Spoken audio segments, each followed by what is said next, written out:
Giraffe stops loading new offers when the app can't refresh its connection to aid networks, usually because of cache issues, network restrictions, or outdated session data that blocks new offer feeds from appearing. By the end, you'll understand why Giraffe isn't loading new offers and the exact steps to get the offer list working again. First thing to check is your internet connection type. Giraffe depends on aid networks that often fail on unstable Wi-Fi, private DNS setups, or restricted mobile data. Switch between Wi-Fi and mobile data and reopen the app to force a fresh connection to the offer server. Next, check whether a VPN or ad blocker is running. VPNs can break the connection between your device and the offer network because ads and offers are region sensitive. Turn off any VPN, private DNS, or ad blocking app, then restart Giraffe so it can pull the correct offer feed.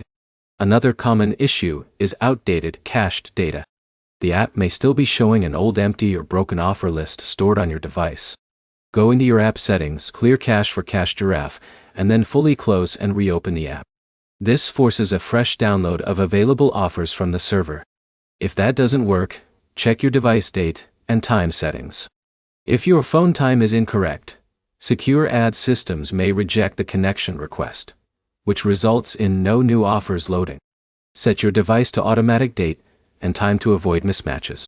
Also, check background restrictions. If battery saver or background data limits are enabled, Giraffe may fail to refresh offers properly. Disable battery optimization for the app and allow background data so it can update offers in real time. Another factor is region-based offer availability.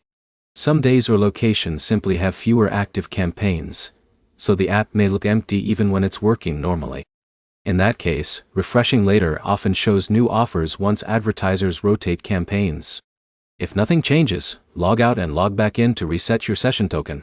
This forces the app to rebuild its connection to the offer network, instead of using a broken or expired session. Quick summary. Offer loading issues usually come from network problems, VPN interference, or cache data errors. Start with switching networks, then disable VPNs, then clear cache, and refresh the app session. No new offers. Issues are connection or cache related, not permanent bugs. If this helped, like and subscribe for more fix guides like this.